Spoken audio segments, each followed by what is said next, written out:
Hey y'all, it's your girl Danielle, and I'm back here with part two of my video from before. We're going to pick up where we left off, and we're just gonna talk about the journey which faced me in my life, how I was forced to get sober. I had no other choice because now I've brought in a child into this world, and I cannot differentiate the truth from the false. I cannot see another way of life, um, being so addicted and falling so down into that spiral. And now I'm trying to raise a child, and I have no idea what it really takes. So, yeah, that's what we're going to be talking about. So, here I am, and I purposefully got pregnant, but our lifestyle was that of partying. That's all we knew. That's how our love was birthed, was this clubbing and this party scene. So now that I go to the doctor, I find out that I'm pregnant, but as I stated, I was purposefully trying to get pregnant. I believe that that was really impulsive. I didn't really think it through. I wasn't ready to be a mom, but just it's almost like I'm an avatar a lot of times, especially with these huge decisions. It's almost like those decisions are kind of like decided already. Um, and I'm moved, right? Like spirit moves me towards starting something. Here I am, and I am in the doctor's office, and I find out that I'm pregnant, and joy washes over me. It was like something else came into my body, and I got bright, and I smiled, and I was like, I get to be a mom. I couldn't believe I even uttered those words, because as a child, I didn't ever play house. I didn't ever take care of the little baby dolls or something. I was out in the yard with my brother, and a lot of times we were pretending to put on a concert, and I was the singer and he was the light and the sound guy. That's how I played when I was young. I knew what I wanted to do with my life, and it was to make music. Being a mom, having a child, was not a part of my plan. So here I am, and I had, like a body taking over experience. And I just had to go with it. Just my instincts told me this is something new. This is going to change everything. This will change everything. But my world is over. So I couldn't actually just stop cold turkey. I switched mainly to marijuana for the nausea, the dizziness, the anxiety. My body was changing my hormones. It was really excruciating. And at this time, me and my child's dad were fighting. Um, he now is like under the pressure of getting a normal job. He can't really be a drug dealer anymore. He keeps being arrested. I bailed him out of jail a few times. We keep with the hammer of justice coming down on us. We're living really loud, and it's getting a lot of attention.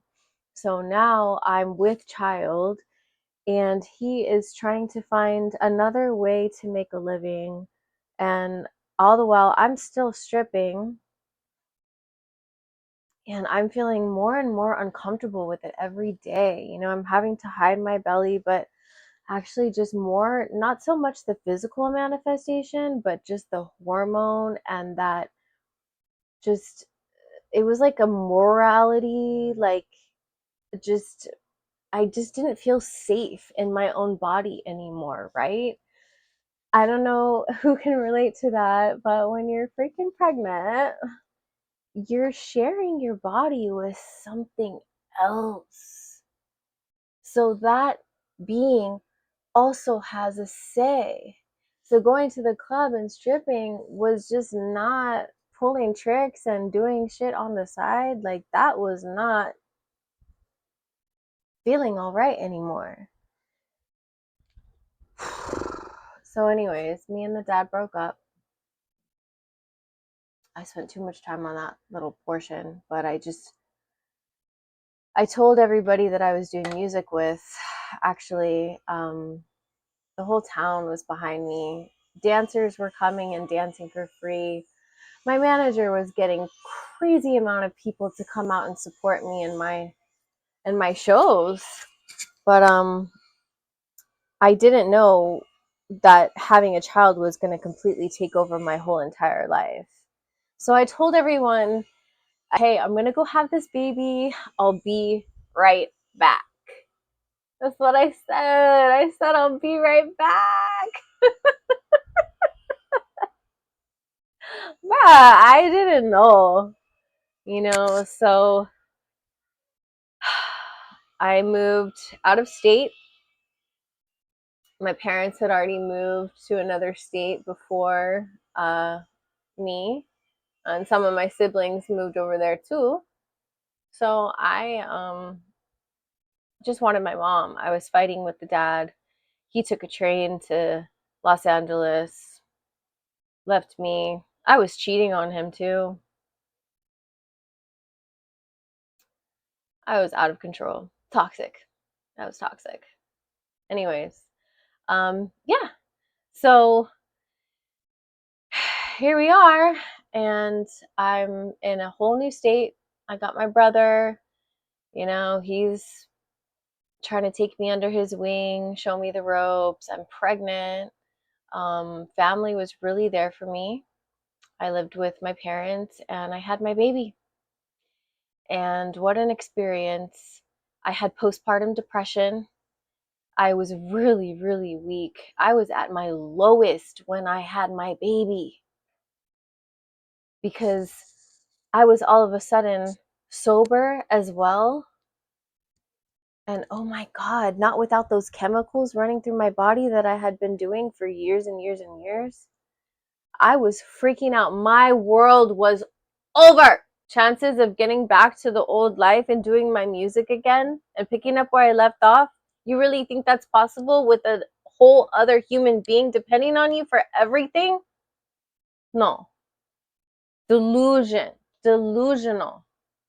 I was. Anyways, I would cry. I would breastfeed my baby and I would just cry and cry and cry. And I felt abandoned all over again. Those old abandonment wounds that I felt when I was a child, when I was ripped from my mother's arms, when I was thrown into a family that I didn't know who everybody was and everything that was familiar to me was gone. Abandonment to the umpteenth power. And I'm sitting here with a baby.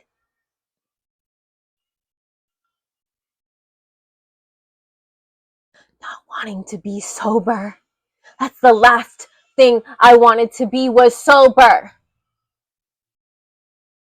All alone with a baby. With no husband and no father of the baby around. Just that's it. That's it.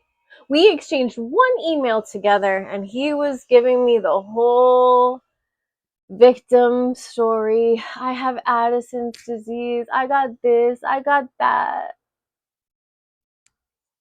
Nothing about I got a baby.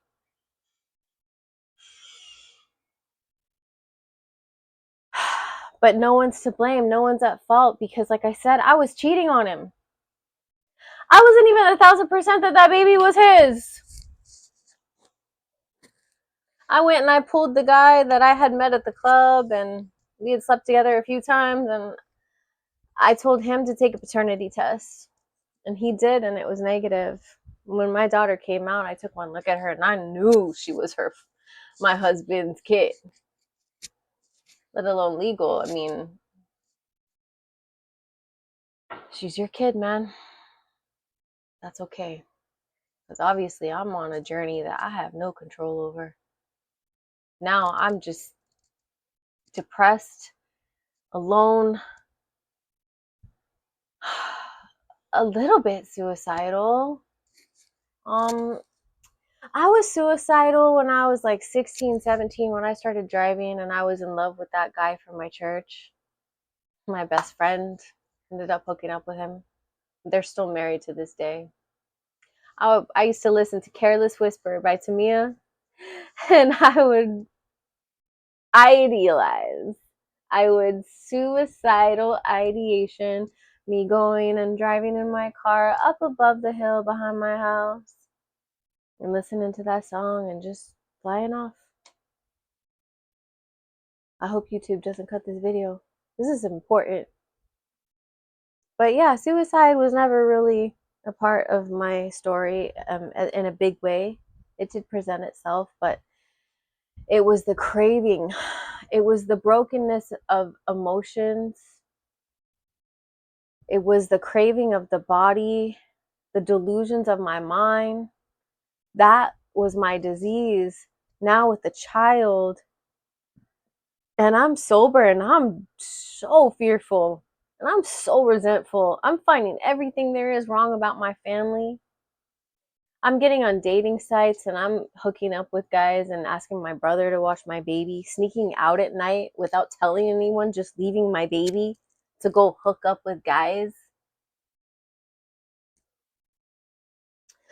I'm not a sex addict. I did my research on that, and that's not one of my diseases, but it's a real thing. That's a disease as well. And we don't judge. Come on, you guys, this is 2025. Are we still judging people for their issues when a lot of them is diseases that they didn't choose? Come on. So that's why I'm here. Let's talk about it. Let's talk about having enough love in my heart to want to give me and my baby a life and a chance, but I don't know what to do. I don't know where to start. So obviously I went back to the bottle. That's the only thing I knew. That's the only idea I had in my mind that would make things feel better. That would temporarily take away the abandonment issues just enough to keep waking up the next day. To do it all over again. So here we have me and the bottle. Top shelf. Okay. Whiskey was banging. My daughter was 11 months old. I passed out at like 1 p.m. on the floor of my parents' living room. My daughter is crying over me. She just started walking, y'all. There were stairs in the house. The fact that something really bad didn't happen to her while I was passed out and drunk. What you mean? Again, power showing up and protecting. What is that? Do I deserve it? Fuck no. But I'm not here to talk about what I deserve or not. I'm here to just state the facts. Okay? Yeah, my mom come home and my daughter is passed out over my basically, just corpse because I'm drunk as a skunk, passed out. Baby's crying. My mom is like, how did the alcohol get in here? What the heck is going on? Scary. Calls the pastor. And I'm super drunk and I'm raging, man. I'm just like, I can't get a hold of this person, my life. I'm caught between my old life and some type of landscape that I don't know how to navigate. I wasn't built to navigate this landscape of being a mom. So I'm literally like drunk and I don't know what to do, where to start. I'm blaming everybody because I'm full of resentment and fear. So they try to make me go to rehab. I said no, no, no. But yeah, I did. I had to go to rehab and I was kicking and screaming because my parents were going to kick me out if I didn't get some help. And, you know, I was depending on government aid at that point. I had no money. All the money from those tricks, you know, I couldn't water those relationships, so that was gone.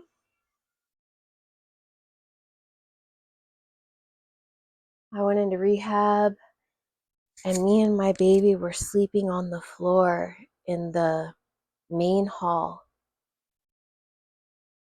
that first night. And there's all these girls around me, all these moms in a foreign place I ain't never been, foreign state with culture that I don't understand. And me and my daughter are in a rehabilitation center for mothers and children. I'm fighting with everybody all day fucking long. Because, of course, I don't have no chemicals running through my veins. My body is freaking out. My mind, 20 years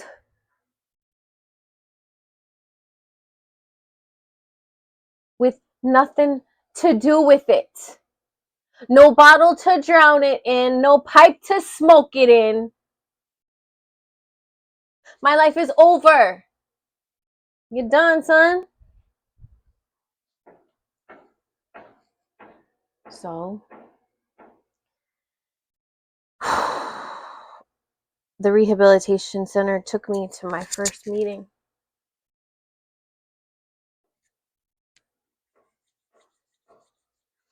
My first AA meeting. And I'm tearing up right now, just like the last video, because the miracle, the frequency of the miracle is trying to be felt in my body. And these crystals that are coming out because frequency of miracles is trying to get in and separate the delusions and bring in some truth and some light and know that I am loved and I am saved because of the way that I felt when I first sat down.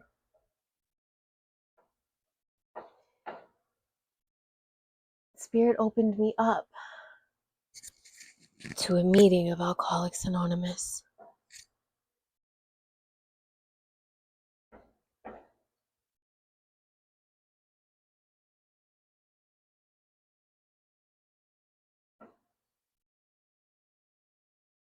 I don't have to say it.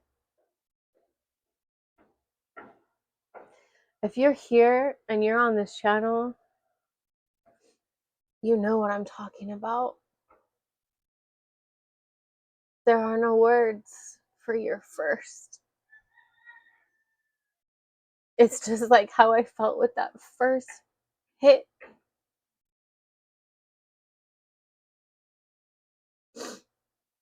Anyways, I went a year sober. I got a lot of clarity, a lot of hope. I was around and I was telling the PA that worked, I was like, this is how I used to be. I was drowning. I was a dead girl walking. And now I have a taste of freedom. My God. So I kept going to AA meetings, asked somebody to sponsor me. She came to my house. She met with me. We rode in the car on the way to meetings and we related to each other. It was a profound spiritual experience.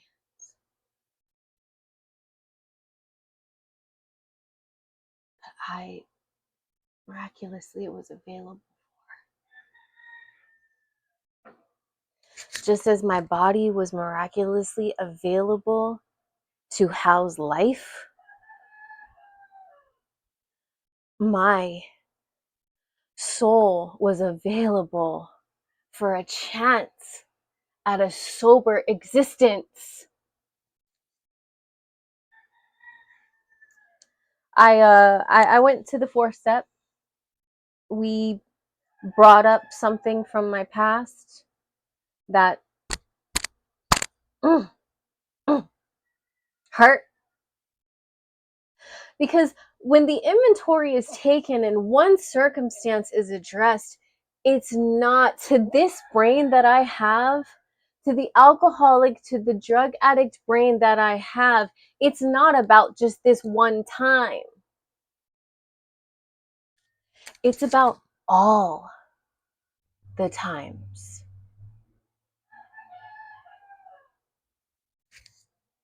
Infinity accumulated times.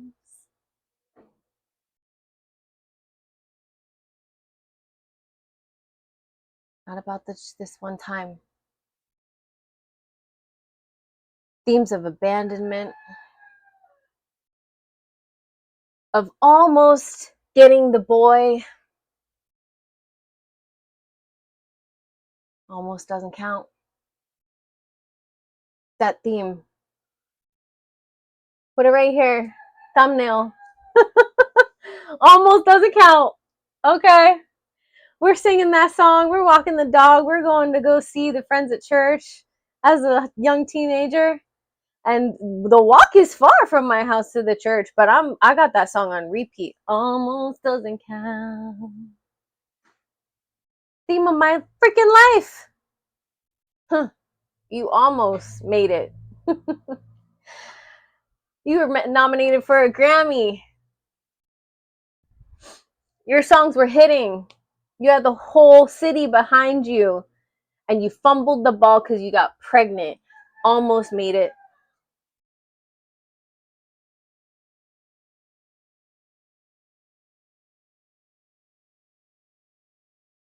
Almost sober.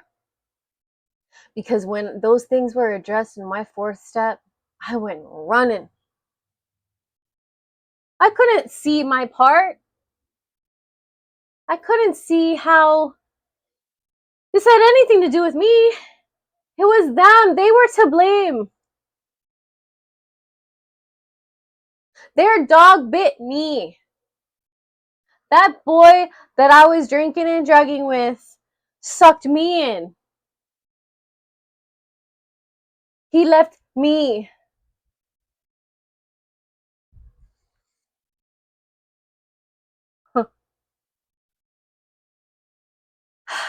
So a little bit of time went by. This is the other theme about sobriety is get sober, recovery house, right? We detox, we rehabilitate, we get aftercare, and then we get a job and we get in a relationship.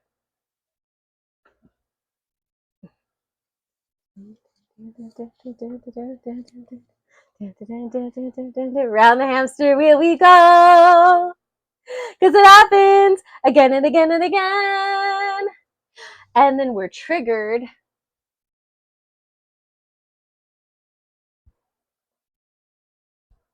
My disease tells me that I ain't got none. My disease tells me that I'm fine and I don't have a problem.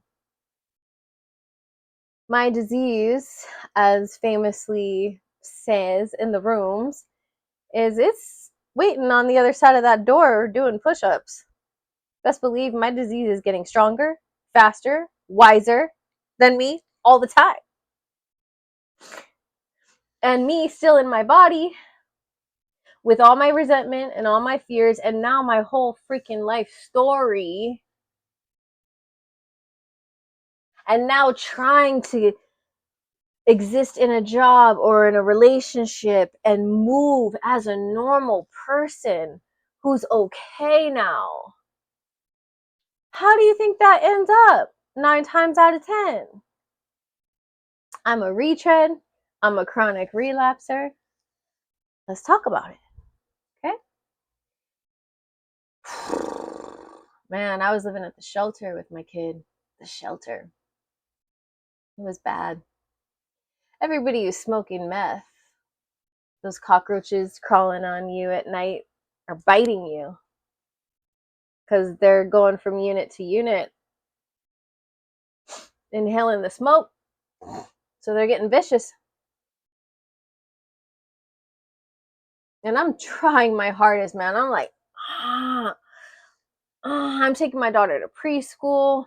I'm taking the bus everywhere as my adopted just mom smiles and waves at me and my little baby daughter riding the bus in her car, just smiles and waves.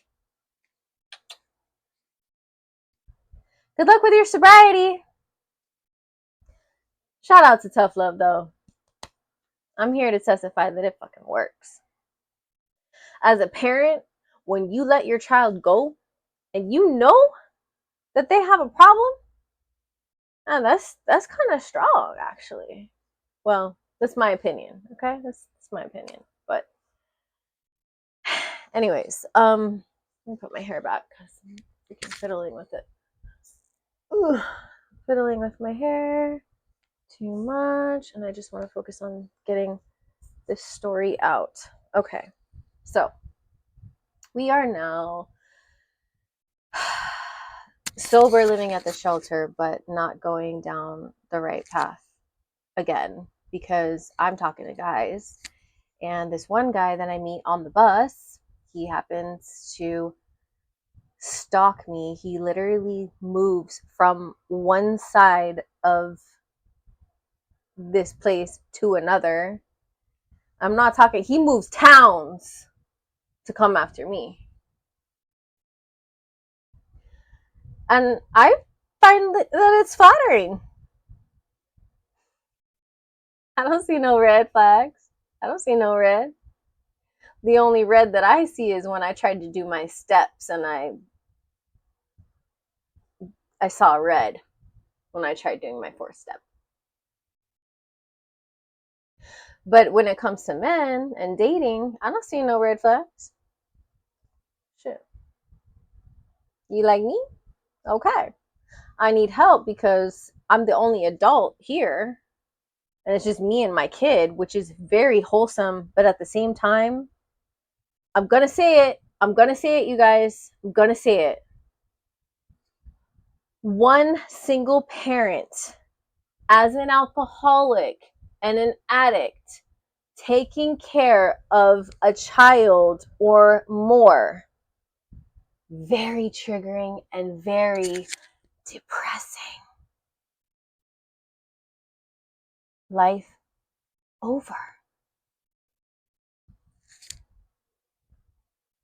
So yeah, the sex, the attention, I needed to feel like me again. I needed to feel the remnants of my old life. So he brought some substance over. We did it.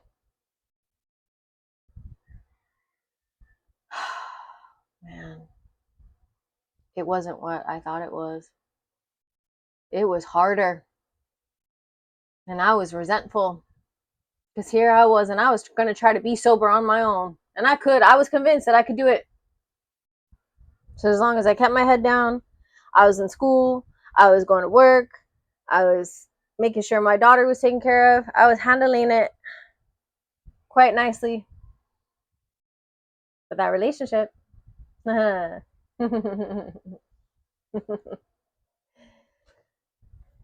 triggered.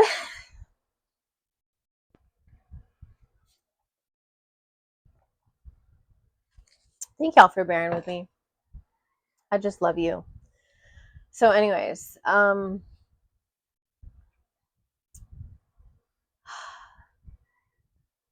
back down the spiral again. This time I got bottles and bottles and bottles hidden in suitcases underneath my bed. I'm staying up all night because I'm now addicted to meth, alcohol, to pass out. Tore up from the floor up, and my daughter was getting the worst of it.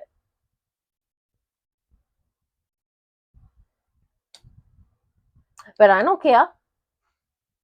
Because if all I have of my old life is the memories, best believe I'm going to drown that shit and I'm going to access those memories and I'm going to fantasize and I'm going to live in an alternate universe. Because that is the only place for me is an alternate universe. Not this one. Not life on life's terms. Hell no. I'm an addict. I'm an alcoholic. You think. If it's there, I'm going to do it. Because I'm not working a program. I'm not in communication with anybody in recovery. I'm trying to do it on my own and I'm hanging on my dear life. This time I went willingly into rehab. This time I was fantasizing about going back to that place. The first place where I went kicking and screaming and fighting everybody, I was smelling the smells. I called my insurance provider and I had a caseworker come over and I was having a nervous breakdown and do a whole fucking psych eval. This time I am more insane than I was the first time I went into rehab. This time I'm thinking about cutting myself. This time I'm going to psychologists to try to get whatever kind of drug I can. Because when you're in rehab and when you get sober, the system says that doing medical drugs is okay. So I'm going to find a workaway around that. I'm going to go and I'm going to act as crazy as possible so I can get the like potentest kind of pharmaceuticals I can. I'm desperate. Fucking desperate to get something in my body besides me. Besides my story. Besides my life, my situation. So I'm at rehab and giving it another go. This time I had another experience with those women. Some of those women that I went to rehab with died. They're not with us anymore. Some of them are doing really well, actually. Some of them, they're still in their addiction and they're on their way to death. Jails, institutions, and death.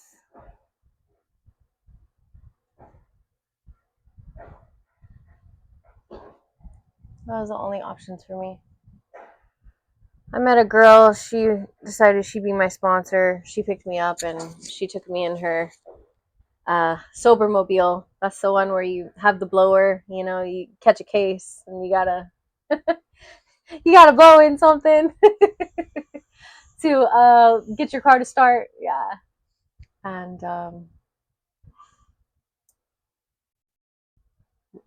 relapse. I can't. With all my mental capacity, I could not conjure up how many times I relapsed. But yeah, I was able to this time move back in with my parents. This time got a job.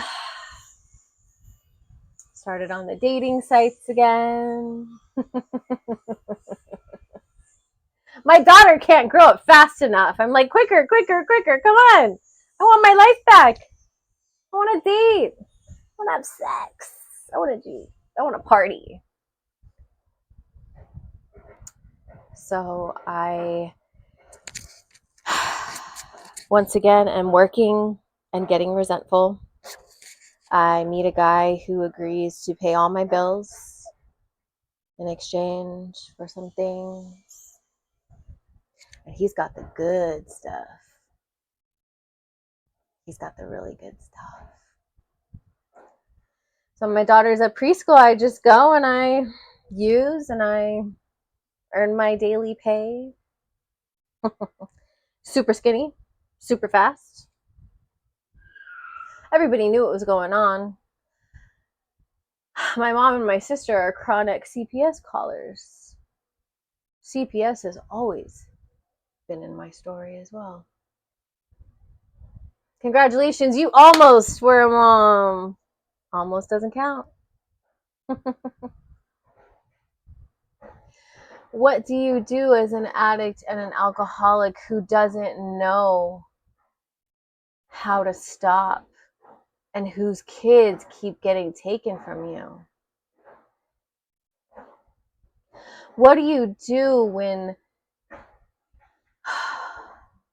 all you ever wanted to be when you grew up was in love? And that love is presented to you in a disguise of the same narcissist that you grew up with. How do you differentiate the truth from the false?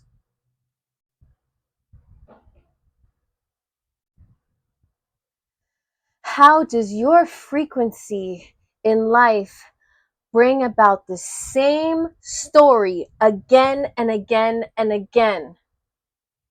The people change, but the faces are still the same. The scenery changes, but the circumstances are still the same and getting worse. So now I have 2 babies.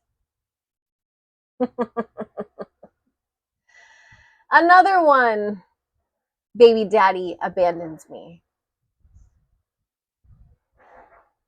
He told me if I didn't stop drinking, he'd leave me.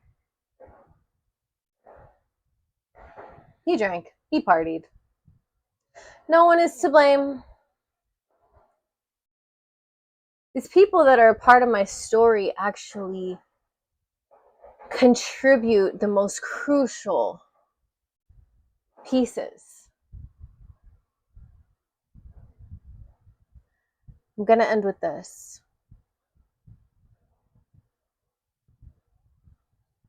I can't explain it. I can't articulate it. But all power and all being came in and decided that I was ripe and I was ready. Just like when I was 18, I was ripe and ready to start the partying. I was ready for a sober journey. That I can't unfeel what I felt and I can't unsee what I've seen. To be continued.